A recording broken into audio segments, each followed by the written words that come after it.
जयप्रकाश नारायण का आधुनिक भारत के इतिहास में एक विशिष्ट व अनोखा स्थान है, क्योंकि वह एकमात्र ऐसे व्यक्ति हैं जिनको देश के 3 लोकप्रिय आंदोलनों में सक्रिय रूप से भाग लेने का अनोखा गौरव प्राप्त है।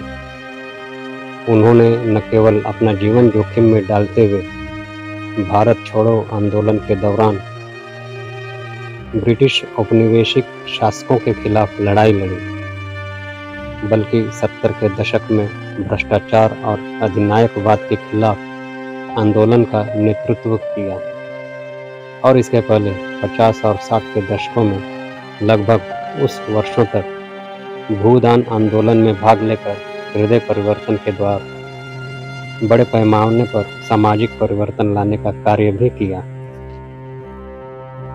जयप्रकाश नारायण का जन्म 11 अक्टूबर 1902 को बिहार के सारण जिले के सियातब दियारा गांव में हुआ था। 1920 में 18 वर्ष की उम्र में अपनी मैट्रिक परीक्षा पूरी करने के बाद वे पटना में काम करने लगे थे। उसी वर्ष उनका विवाह प्रभावती से हुआ। राष्ट्रवादी नेता मौलाना अबुल कलाम आज़ाद द्वारा अंग्रेजी शिक्षा त्याग देने के आह्वान पर परीक्षा से मुश्किल से 20 दिन पहले उन्होंने पटना कॉलेज छोड़ दिया और डॉक्टर राजेंद्र प्रसाद द्वारा स्थापित एक कॉलेज बिहार विद्यापीठ में शामिल हो गए। 1922 में अपनी पत्नी प्रभावती को महात्मा गांधी के साबरमती आश्रम में छोड़कर जयप्रकाश नारायण कैलिफोर्निया के बर्कले विश्वविद्यालय में पढ़ने के लिए रवाना हुए। अमेरिका में अपनी उच्च शिक्षा के खर्चों के लिए उन्होंने खेतों, बूचड़खानों, कारखानों और खदानों आदि में छोटे मोटे कार्य किए। अपने काम और अध्ययन के चरण के दौरान उन्हें श्रमिक वर्ग की कठिनाइयों की करीबी जानकारी मिली।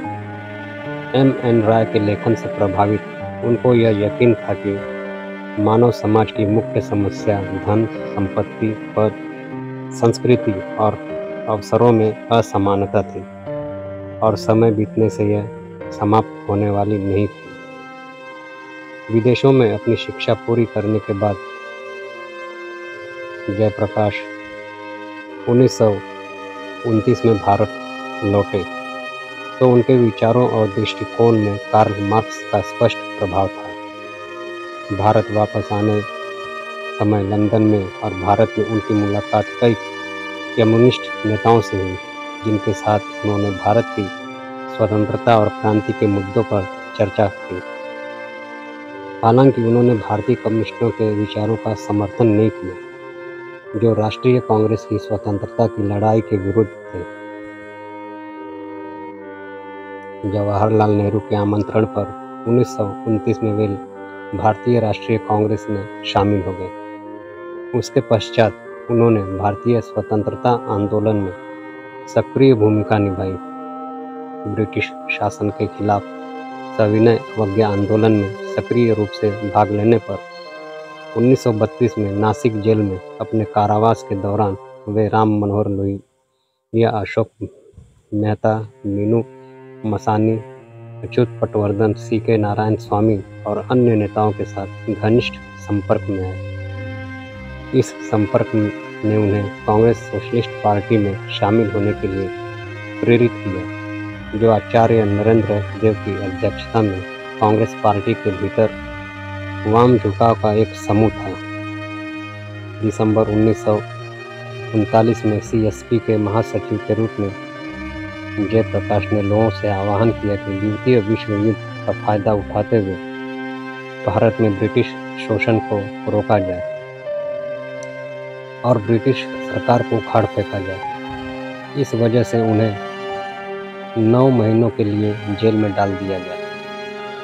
अपनी रिहाई के बाद उन्होंने महात्मा गांधी और सुभाष चंद्र बोस से मुलाकात की। भारतीय स्वतंत्रता आंदोलन को मजबूत करने के लिए उन्होंने दोनों नेताओं के बीच एक मैत्री लाने की कोशिश की, लेकिन उसमें वे सफल नहीं हो सके। बाद में अगस्त 1942 के भारत छोड़ो आंदोलन के दौरान जयप्रकाश नारायण के अन्य उत्कृष्ट गुण सामने आए। जब सभी वरिष्ठ नेताओं को गिरफ्तार कर लिया गया था, तब उन्होंने राम मनोहर लोहिया और अरुणा आसफ अली के साथ मिलकर चल रहे आंदोलन का प्रभार ले लिया था।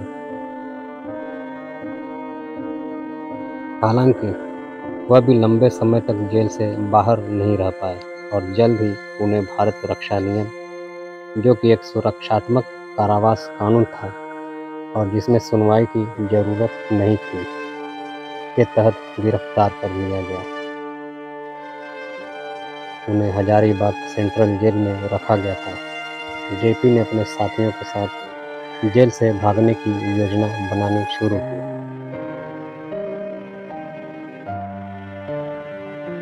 जल्द ही उनका अवसर नवंबर 1942 की दिवाली के दिन आया, जब बड़ी संख्या में गार्ड त्योहार की वजह से छुट्टी पर थे। बाहर निकलने का यह एक साहसी खतरा था, जिसने जेपी को एक लोकनायक बना दिया। इस अवधि में भारतीय स्वतंत्रता आंदोलन के लिए जेपी ने भूमिगत रूप में सक्रिय रूप से काम किया। ब्रिटिश शासन के अत्याचार से लड़ने के लिए नेपाल में उन्होंने एक आज़ाद दस्ता बनाया। कुछ महीनों के बाद सितंबर 1943 में एक ट्रेन में यात्रा करते समय उन्हें पंजाब से गिरफ्तार कर लिया गया था और स्वतंत्रता आंदोलन की महत्वपूर्ण जानकारी प्राप्त करने के लिए ब्रिटिश अधिकारियों द्वारा उनको यातनाएं भी दी गई। जनवरी 1945 में उन्हें लाहौर किले से आगरा जेल स्थानांतरित कर दिया गया।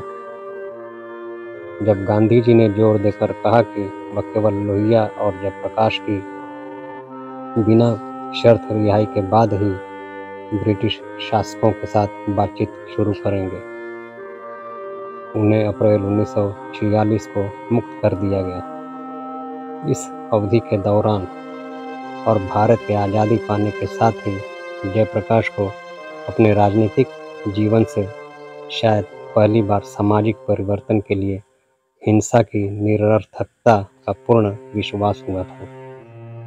हालांकि गरीबों के लिए उनकी प्रतिबद्धता कम नहीं हुई और इससे वे विनोबा भावे के भूदान आंदोलन के करीब आए। यह उनके जीवन का दूसरा महत्वपूर्ण चरण था। फिर 70 के दशक की शुरुआत में तीसरा चरण आया, जब आम आदमी बेरोजगारी, भ्रष्टाचार और महंगाई की विपत्तियों से पीड़ित था। 1974 में गुजरात के छात्रों ने उनसे नवनिर्माण आंदोलन के नेतृत्व का आग्रह किया। उसी वर्ष जून में उन्होंने पटना गांधी के मैदान में एक जनसभा से शांतिपूर्ण संपूर्ण क्रांति का आह्वान किया। उन्होंने छात्रों से भ्रष्ट राजनीतिक संस्थाओं के खिलाफ खड़े होने का आह्वान किया और 1 साल के लिए कॉलेजों और विश्वविद्यालयों को बंद करने के लिए कहा, क्योंकि वह चाहते थे कि इस समय के दौरान छात्र स्वयं को राष्ट्र के पुनर्निर्माण के लिए समर्पित करें। यह इतिहास का वह समय था जब उन्हें लोकप्रिय रूप से जेपी बुलाया जाने लगा। इस आंदोलन के अंत में आपातकाल की घोषणा हुई और जो बाद में जनता पार्टी की जीत में परिवर्तित हुई तथा मार्च 1977 में केंद्र में पहली गैर कांग्रेसी सरकार बनी। जनता पार्टी की छत्र छाया के तहत सभी गैर कांग्रेसी दलों को एकत्रित करने का श्रेय उनको ही जाता है। हमारे देश के हर स्वतंत्रता प्रेमी व्यक्ति को जेपी हमेशा याद रहेंगे।